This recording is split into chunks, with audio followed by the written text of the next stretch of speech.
I'm with David Lange from Israeli Cool. Now, Israel is currently at war with Hamas terrorists. Has this war increased the number of anti-Semitic attacks? It certainly seems that way. And I'm glad you phrased the question as has it increased the number of anti-Semitic attacks, rather than the way I've heard it from others, has it increased the anti-Semitism? Because I would posit that the anti-Semitism has always been there. The Mm. anti-Semites, the real anti-Semites of the world, are coming out of the woodwork, but the anti-Semitism is manifesting itself more in violent ways because of the passions being inflamed so much. Are you exposing anti-Semitism on Israeli Cool? I mean, that's what I do, and I'm continuing to do so. A lot more of it now is terror support. So a lot more of the anti-Semitism that we're seeing is justifying somehow Hamas's atrocities against Jews. Because as I've said, there's nothing more anti-Semitic than celebrating the deaths or the murders rather of Jews. Mhm. Now, we're hearing calls for jihad in London and the phrase from the river to the sea, Palestine will be free. Are Jews safe now around the world? I don't believe Jews are safe around the world, to be perfectly honest. I haven't thought they've been particularly safe around the world even before these recent events, because we've seen an upsurge in violent anti-Semitism all around the world, whether it's in London, other parts of Europe, or the United States, even in my birthplace of Australia. Now, is the pro-Palestinian movement condemning Hamas for what they've done? And is Israel also fighting a media war of misinformation? Uh, First of all, pro-Palestinian, I kind of laugh at that because I think one of the things we're seeing is that those words don't mean much anymore, if they did ever mean anything. What we're seeing from this so-called pro-Palestinian movement is hatred of Israel and or the Jewish state and the Jewish people, and that's something that's coming to the fore right now. I mean, if this movement really was about Palestinian rights, first of all, why can't the people of this movement condemn Hamas's clear atrocities? I mean, if this movement stands for morality and has some moral high ground, they should surely be able to condemn Hamas at the same time continue with their agenda, the movement's agenda. So the fact that they themselves conflate the two, meaning they can't condemn Hamas, they somehow, any so-called condemnation is always followed by justification for what Hamas did. And in many cases, we see an outright celebration and glorification of the Hamas atrocities. So they're completely morally bankrupt. So that's the first part of your question. And the second part, are we fighting a media disinformation war? Yeah, of course, we always have been. And things are just ramping up. We're seeing it from all angles, whether it's the media, bad actors on social media. We're continually trying to deal with this. How good is Hamas for the Palestinian people? How terrible are they for the Palestinian people? Hamas are terrible for the Palestinian people. The innocent Palestinian civilians, and I want to make something clear here. I do feel for Palestinian civilians, the innocent ones. Mm. Many Palestinian civilians or Gazan civilians voted in Hamas and even support Hamas. And we saw videos of them looting and joining in the murder and mayhem on the border. So I'm not referring to them. I'm referring to the truly innocent Palestinian civilians who we feel for, who maybe are too scared to speak out against Hamas. I could imagine that. Yeah, Hamas are using them as human shields. Hamas is causing death and destruction upon them. And the sooner that Israel can rid the Palestinians of Hamas, the better, not just for Israeli civilians, but also for Palestinian civilians. We talked about misinformation. What sort of examples of misinformation are out there? There's too many to list, so I'll try. But yeah, I'll try to give some examples. One which was quite clear and might still be fresh in people's minds is the whole thing about the Ahli Gazan hospital, Mm. which was hit. So it was very clear from the footage that this was not an Israeli strike, even initially. But all and sundry, including the world's media, came out and called it an Israeli strike and 500 dead. And they based all this information on the Hamas run Gazan Ministry of Health, which is absolutely astounding.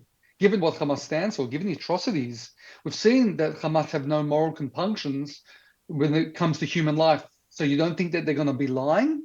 Mm. So everyone, accepted this, all and sundry. And then Israel said they would investigate. So, to the Israeli army's credit, we didn't rush out until, and, state what had actually happened until we investigated. And the investigation didn't take too long.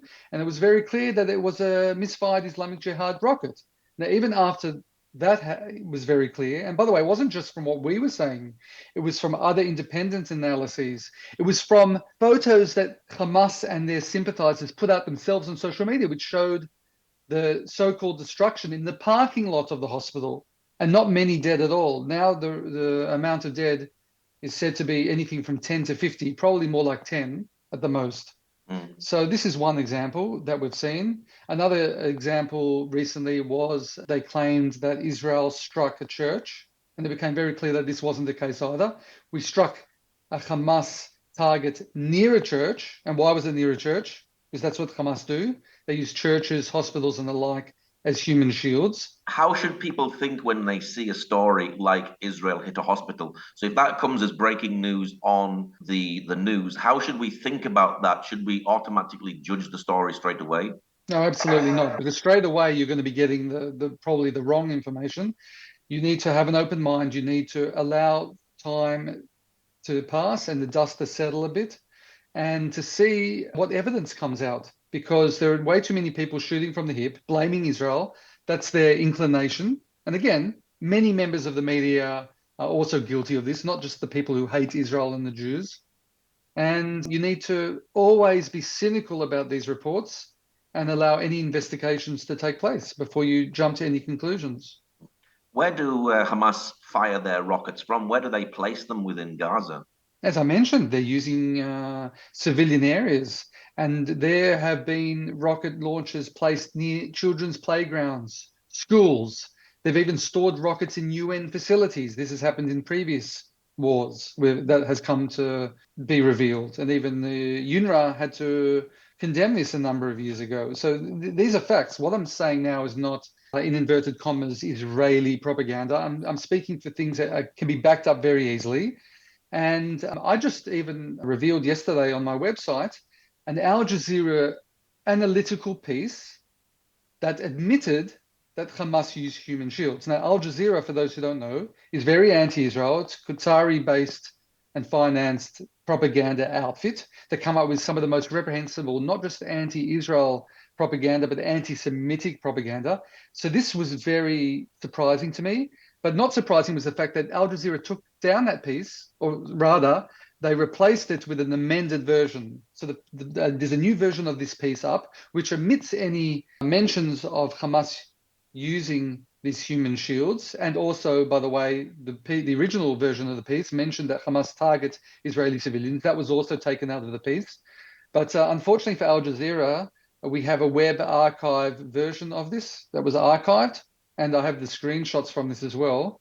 And so when you have even the anti-Semitic and anti-Israel outfits admitting to Hamas using Gazans as human shields, then you should probably trust that. Mm-hmm. Now, obviously, it's war and things do happen during war, but Hamas is firing rockets at Israel. Is that a war crime? And do we hear the world condemning that like they're condemning Israel? It's a clear war crime. They're firing rockets. It's a double war crime, actually. They're firing rockets from civilian areas in Gaza towards civilians in Israel. So this is clearly a double war crime. And the world has a double standard when it comes to this. The world doesn't seem to pay much attention to it or somehow justify it. We hear all sorts of justifications from, oh, but these are just crude homemade projectiles, which we've heard a lot of, especially in the past, to, well, they're living in this open air prison. It's a simmering prison. How else are they going to fight back? Nonviolent resistance or so-called nonviolent resistance has never worked. So yeah, the world definitely has a double standard when it comes to what Hamas is inflicting on Israelis. So you just mentioned the Palestinians are living in one big prison. What would happen if you took the wall down, took the fence down? Well, we've already seen a nice sneak preview of it. First of all, I obviously reject the notion that it's an open air prison. It's not. And one of the things I've done on my website is to show Gaza what it really is like. Sure, there are some people living in poverty in Gaza, just like even in Israel, people are living in poverty, and a lot of people do have it hard. I'm not going to deny that, and my heart goes out to them. That's because of Hamas, of course. When we withdrew from Gaza in 2005, the Gazans had an opportunity to, it was a test case. How can they govern themselves? How can they show or, move towards developing themselves and a better future for themselves and also Israel? And they blew it, quite literally, because they voted in Hamas, a terrorist organization. And the minute we weren't anywhere around there, they started firing rockets at us. So what are we supposed to do? So it's not an open air prison. I do reject the notion that it's an open air prison. Mm. Now, Hamas has over 200 Israeli hostages. How difficult is it going to be to get them back? It's going to be extremely difficult because we know what Hamas stand for. First of all, we don't even know how many of them are still alive. Mm. We did see Hamas release about 4 hostages so far, a couple of American dual citizens and a couple of elderly. This is just for PR. Don't make any mistake about it. So I believe that Hamas, I could speculate about this, but I do fear for the hostages' lives. Especially if we're going to be doing a ground invasion. I think that Hamas will have no compunctions about maybe using the hostages as human shields or somehow trying to deter Israel from launching this ground invasion or continuing with a ground invasion by threatening the hostages' lives. I really do fear. I hope I'm wrong about this. I really hope we get each and every one back. But realistically, I'm very fearful for their lives.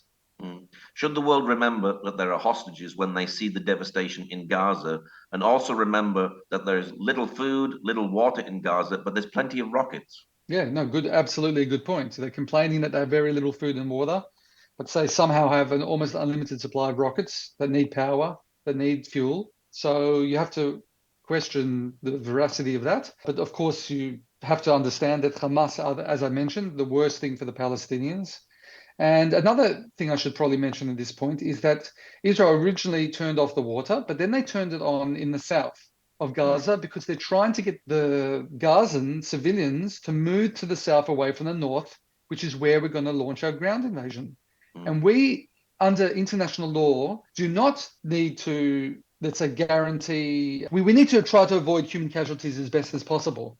But we can't be in place of Hamas, meaning Hamas need to, if we warn Gazans and we provide safe passage for them, that's our obligation in the international law towards Gazans right there. We can't empower, embolden, provide money, aid to Hamas.